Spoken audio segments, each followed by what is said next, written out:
The bifurcation of the online political right has started, and with it, we can see that the commentary space will be shifting solely based on the standards of what will be happening between the walls of the Daily Wire. Now we can see a conflict is brewing between Candace Owens and Ben Shapiro. Ben Shapiro openly attacking Candace Owens in front of a room full of people, tarring and feathering her, saying that she has nothing more than faux sophistication on the issue of the Israel-Palestine conflict, which has caused this kerfuffle between the Daily Wire hosts.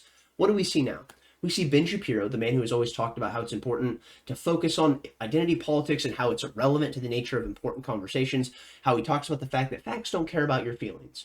Well, when it comes to the nature of the Israel-Palestine conflict, what we see is Ben Shapiro does nothing but play the facets of his Jewish identity, sinking into the merits of identity politics, much like every single left-winger he's complained about. And what else does he do? He consistently talks about the merits of his feelings having more value than the facts, because he is so swung by emotional fervor from the nature of the Israeli people being bombarded with the horrific onslaught that they were presented with on October 7th, that he's been emotionally activated to the point where you cannot get reason through his skull.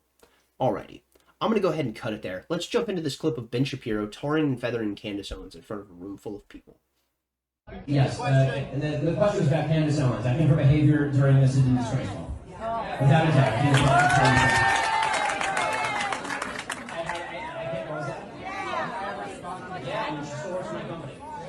I think she's been absolutely disgraceful. I think that her faux sophistication on these particular issues has been ridiculous. It's not faux sophistication, it's ridiculous. Everybody can see the moves that she's making and the things that she's saying, and I find them disreputable.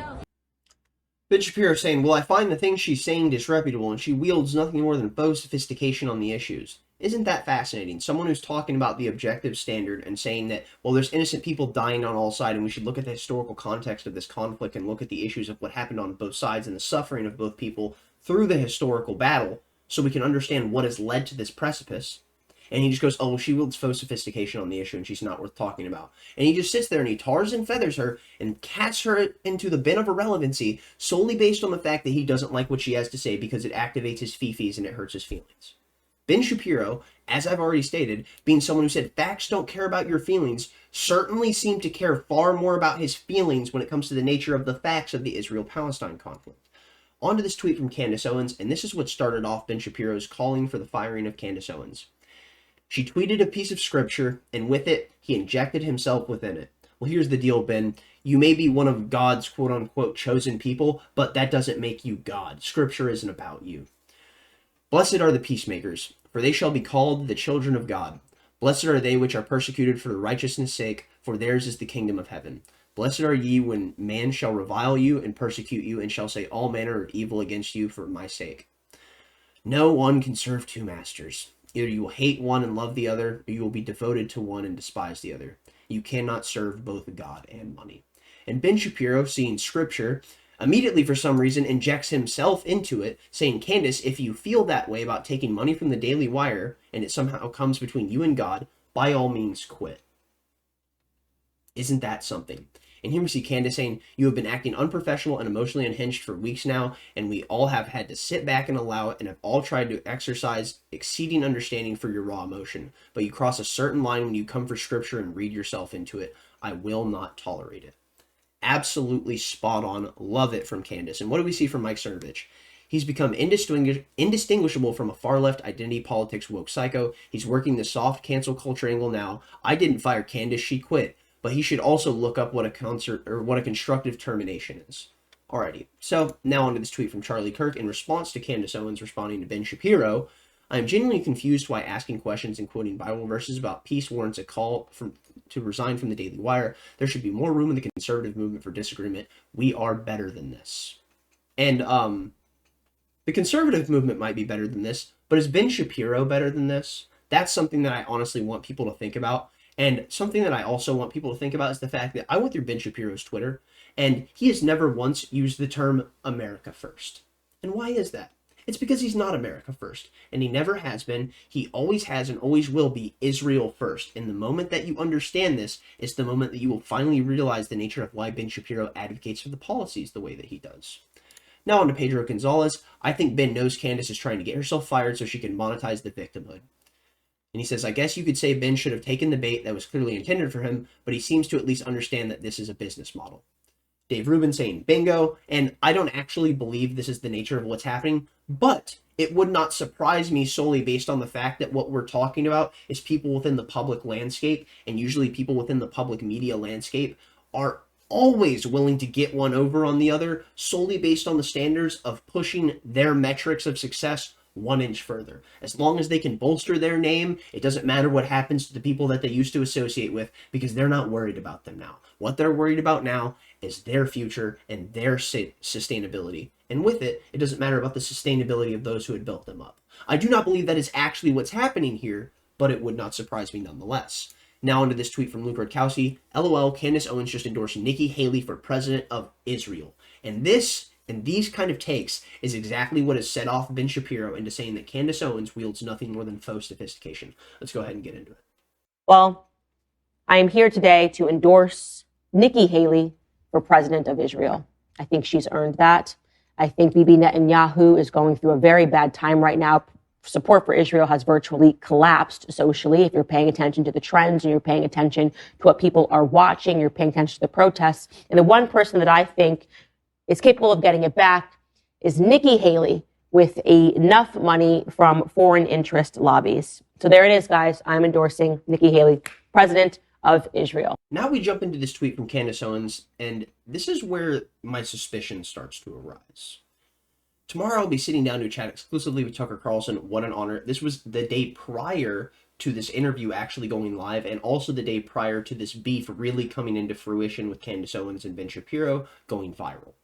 And 30 minutes after this beef went live and people really started talking about it, there was a Candace Owens interview about to pop off on Tucker Carlson. Coincidence? I really don't know.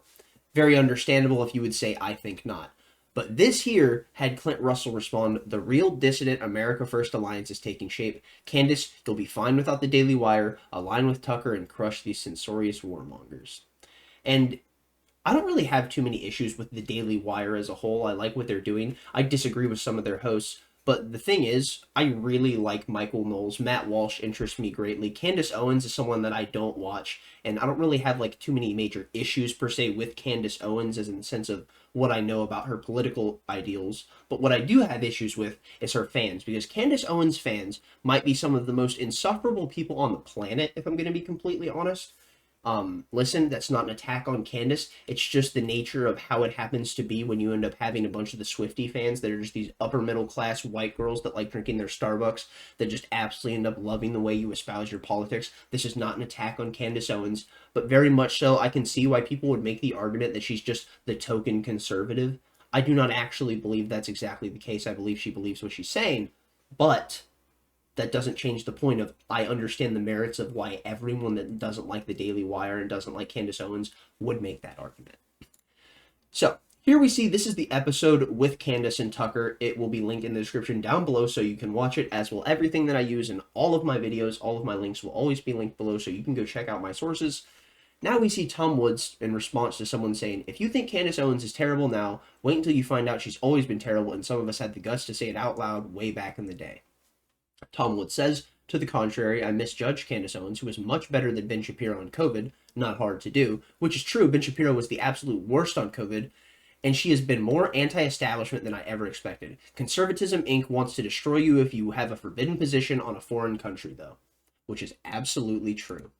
What we see from Dr. Michael Rectenwald, someone who is running for president under the Libertarian Party. I have plans to make videos on both Dr. Michael Rectenwald and Joshua Smith, who are both running for president under the banner of the Libertarian Party. I haven't gotten around to it because other stuff has been going on, and then my computer had to go into the shop, so I didn't have the time.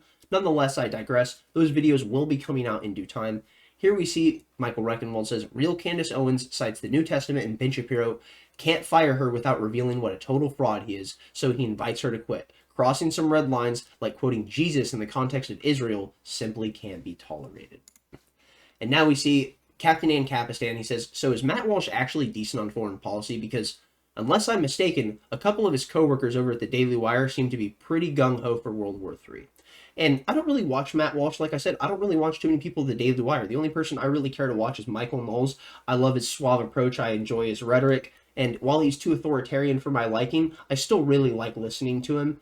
And Matt Walsh is someone who is incredibly interesting to the nature of how he talks about things, also his delivery and his blunt approach. Now let's go ahead and jump into this clip. One notable moment, one moment to remember. Here he is calling for us to attack Iran. Let's watch that. You have to strike in Iran. If you want to make a difference, you cannot just continue to have strikes in Syria on warehouses. You actually have to cut off the head of the snake, and the head of the snake is Iran and not simply their proxies. In order for us to have a powerful response from America, we have to be in a position of strength. As President of the United States, my foreign policy is simple. You cannot negotiate with evil. You have to destroy it. Okay, so there you go. That was one notable moment from Tim Scott, a memorable moment. Unfortunately, memorable for all the wrong reasons. He's casually suggesting that we set off World War III, essentially calling for the deaths of millions, because that's what World War III would mean. And his logic doesn't even make any sense. I mean, cut off the head of the snake, so we bomb Iran, and then the snake is dead? It's that simple, huh? No more enemies in the world. No more troubles in the Middle East. Just bomb Iran. You know, we've been doing a lot of bombing for the last 30 years, but you know what? It hasn't solved anything yet, but you know what would really solve this? More bombing. We need to set a few more bombs, and that'll do it. So this is the 2004 era Republicanism that we get from Tim Scott, and we especially get from Nikki Haley, who is Boomer Khan incarnate, George Bush, except unlikable and annoying. Matt Walsh spot on analyzing the fact that Tim Scott is nothing more than a 2005 era neocon from the Bush warhawk mentality. And here's the thing. This is shared by many people within the online conservative right, and also many people within the Daily Wire itself. Whether it's Michael Knowles or whether it's Candace Owens, we can see that these are people who actually espouse the standards of being America first. And with it, we can see this is where the line is drawn between them and Ben Shapiro. Because when the rubber meets the road at every single turn, when it really comes down to it, Ben Shapiro will always be Israel first. When Ben Shapiro first got into politics, he wrote a response to someone who made a scathing analysis and breakdown and criticism of Benjamin Netanyahu. And Ben Shapiro was so upset that he felt he just had to respond, and thus this was his foray into politics. Something to think about. Ben Shapiro's first step into the political landscape wasn't in pursuit of defending America, it was in pursuit of defense of Israel. And with it, I guarantee you he would gladly do so with his exodus. The thing that we have to talk about is Ben Shapiro, while I have my issues, he is a very impressive man. He's got a wonderful mind, he's incredibly intelligent, he's very well spoken, he talks like a machine gun, and his mind is quick as a whip. But here's the thing. What's not impressive is when Ben Shapiro goes to debate people, and the only people he's willing to debate on issues like this that he claims to be the most versed in are 17-year-old college students that are confused about their gender. That's not impressive.